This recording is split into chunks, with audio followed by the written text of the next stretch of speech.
जैसा कि आप सभी जानते हैं, आज 14 अप्रैल है और बाबा साहब भीमराव अम्बेडकर जी का जन्म उत्सव आज के दिन हम बहुत ही धूमधाम के साथ मनाते हैं।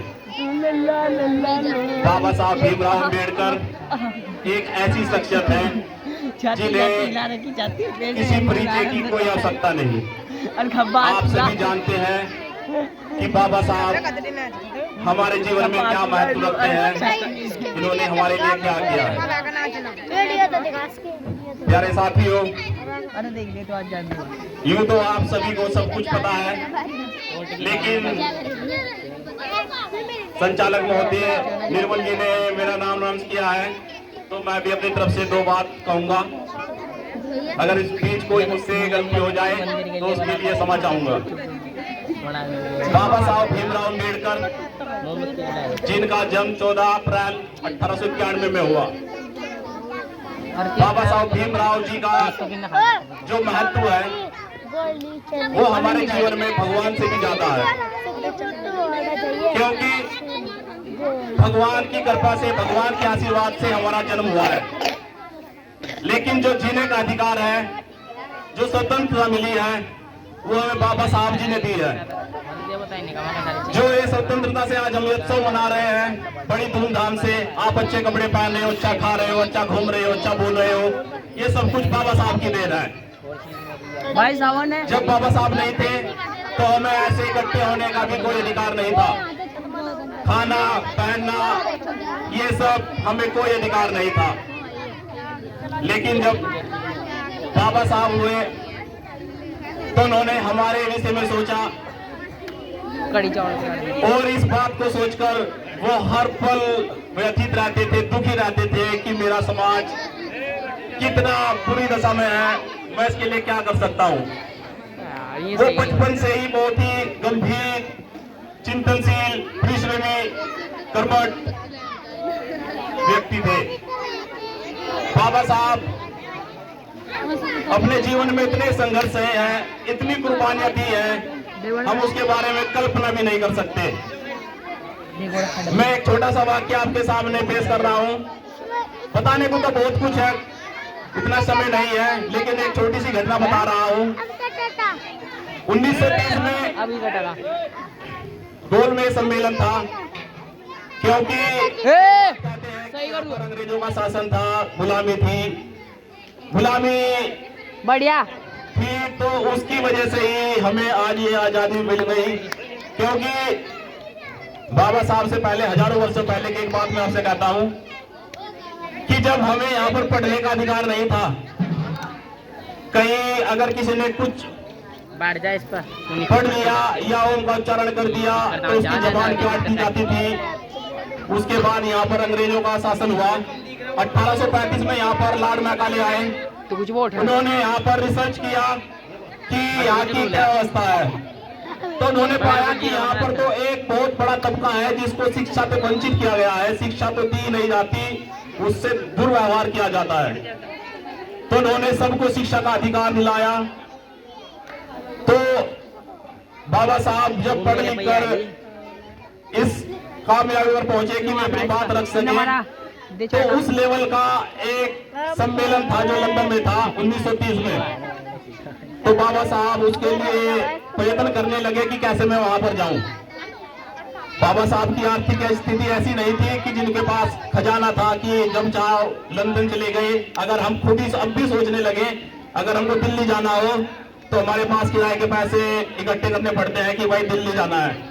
तो उस समय तो पैसे की बहुत अभाव था, लेकिन बाबा साहब ने मजदूरी तो नहीं की, जो उनका मेहनत का कार्य था वो किया।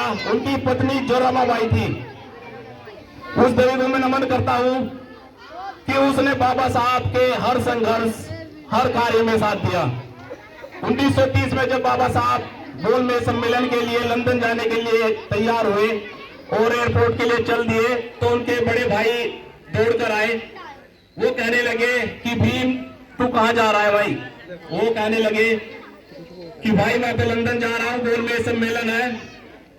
तो उनके भाई ने बताया कि भाई आपके बेटे की तबीयत खराब थी और वो सर्वनाश हो गया उसका, और तुम आज ना जाओ। बाबा साहब के पैरों के तले से जैसे जमीन खिसक गई जब उनको पता लगा कि उनके बेटे का इंतकाल हो गया, मृत्यु हो गई।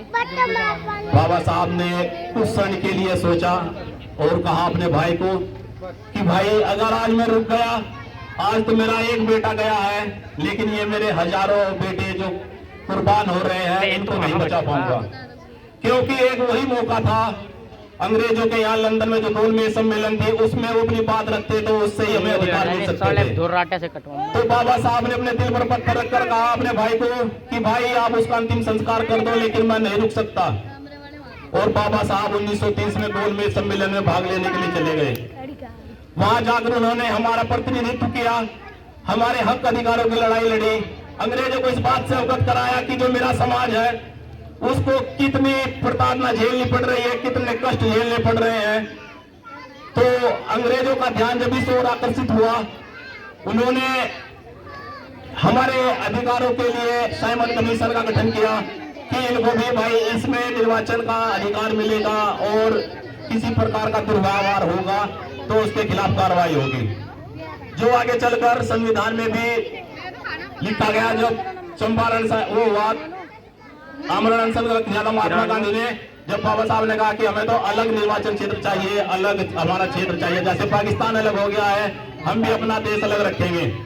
उस टाइम वो अड़े रहे अपनी बात पर, लेकिन गांधी जी ने आमरण अनशन कर दिया कि मैं मर जाऊंगा अगर मुझे ये इनको अलग देश दे दिया गया।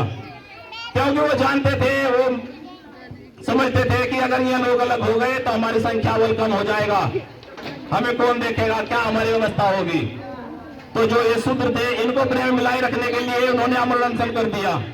ये बहुत बड़ी साजिश थी जिसको वे अंजाम देने के लिए आमरण अनशन लगातार कई दिन तक चलते रहे। बड़े बड़े नेता बाबा साहब पर दबाव बनाने लगे कि आप आमरण अनशन तोड़वा दीजिए गांधी जी का, आप अपनी बात से पीछे हट जाइए, आप अपना देश अलग ना मांगिए। लेकिन बाबा साहब अपनी बात पर अटल रहे। ऐसे ही कई दिन बीत गए, हमारे लोगों पर अत्याचार होने शुरू हो गए, मारकाट शुरू हो गई। तो फिर बाबा साहब ने सोचा कि जिनके लिए मैं लड़ रहा हूं अगर वही नहीं रहेंगे तो मैं इस अधिकार का क्या करूंगा इस देश का, जो जिनके लिए मैं लड़ रहा हूं वही नहीं रहेंगे। तो फिर उन्होंने गांधी जी को ध्यान में रखते हुए, क्योंकि गांधी जी की अपनी एक मान्यता थी, उनका भी एक प्रभाव था, उसको देखते हुए कि इनका प्राण चले गए तो स्थिति और भी गंभीर हो सकती है। फिर उन्होंने भाई जहर का घूंट पीकर रोते हुए सिग्नेचर कर दिए कि भाई चलो मैं अलग क्षेत्र नहीं चाहता, लेकिन आरक्षण की व्यवस्था जो गांधी जी वगैरह ने कहा था कि हम आपको विशेष अधिकार दे देंगे, उसके तहत उन्होंने उस चीज को मान लिया। लेकिन उन्होंने सिग्नेचर तो किए, लेकिन रोते रोते कह रहे थे वो कि आज जो मेरे से बन सकता था वो मैं पूर्ण नहीं कर पाया। पूर्ण इसलिए नहीं कर पाए क्योंकि अत्याचार ज्यादा बढ़ गए थे, हमारे पास कोई साधन नहीं था ऐसा कि जो हमें संभाल सके, हमें रोक सके, हमें बचा सके। साथियों, मेरा कहने का तात्पर्य बस इतना है कि हम अपने बच्चों को पढ़ाएं, एक वक्त रोटी कम खा लें, कपड़े ना नए बनाएं, कपड़े धुल के स्वच्छ पहने और खाना एक टाइम खा लें, 2 टाइम ना खाकर, लेकिन बच्चों को पढ़ाएं जरूर। क्योंकि शिक्षा वो दूध है, जो पिएगा वो दहाड़ेगा।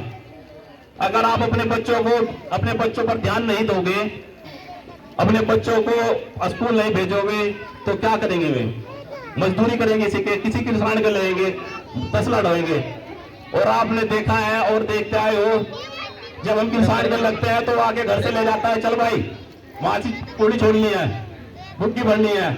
अगर हम पढ़ाई करेंगे, अपना कुछ बिजनेस करेंगे, अपना हाथ का कार्य सीखें कुछ, सब तो मैं नहीं कहता कि भाई नौकर हो जाएंगे, भाई कुछ पढ़कर अपना बिजनेस करेंगे, कुछ नौकर होंगे, कुछ और काम करेंगे, लेकिन बिना पढ़ाई के हम कुछ नहीं कर सकते। इसलिए जितने भी बुजुर्ग हैं यहाँ पर या बड़े हैं, माताएं बहनें, और जिनको भी मेरी आवाज सुन रहे हैं, मैं तो सबसे यही चाहूंगा कि अपने बच्चों को जरूर पढ़ाएं। जहां तक भी हो सकता है कोशिश पढ़ाने की करें। बच्चा शुरुआत में करता है कि मैं स्कूल नहीं जाऊंगा, चाहे कितना भी लाड करें, लाड अपनी जगह है, लेकिन पढ़ाई अपनी जगह है। इसलिए बच्चों पर ध्यान दें, और एक उज्जवल भविष्य की कामना करता हूं सभी बच्चों के लिए मैं। और जो भी किसी से कुछ बनता है वो सामाजिक कार्यों में भी सहयोग करे, कोई तन से, कोई मन से, कोई धन से। आप लोग, बाबा साहब ने कहा था शिक्षित बनो, संगठित रहो, संघर्ष करो। उनका ये एक विशेष नारा है। लिखा हुआ शिक्षित, अगर आपको किसी चीज का ज्ञान होगा, शिक्षित शिक्षा ग्रहण करोगे तो आप संगठित होगे। अगर संगठित हो जाओगे तो किसी बात विरोध में कोई आवाज उठाओगे तो वो आपकी बात सुनी जाएगी। अगर आप अकेले किसी बात को उठाओगे तो नहीं सुनी जाएगी, लेकिन 10 आदमी जाकर किसी बात को उठाएंगे तो वो सुनी जाएगी। इसलिए शिक्षित, अपने बच्चों को शिक्षित करो, संगठित रहो, आपस में लड़ाई झगड़ा मत करो, अपने आप में एकता बनाए रखो। और कोई विरोध, किसी बात का विरोध है तो उसमें संघर्ष करो। कहने को तो बहुत कुछ है, लेकिन मेरे बाद और भी वक्ता है, इसलिए मैं अपनी वाणी को यही विराम देता हूं और आपसे नारे का जवाब नारे में चाहूंगा। जय भीम, जय भीम, जय भीम, जय भीम, जय भीम, जय भीम, भारत माता की जय, भारत माता की जय, भारत माता की जय, जय भीम। जय भीम।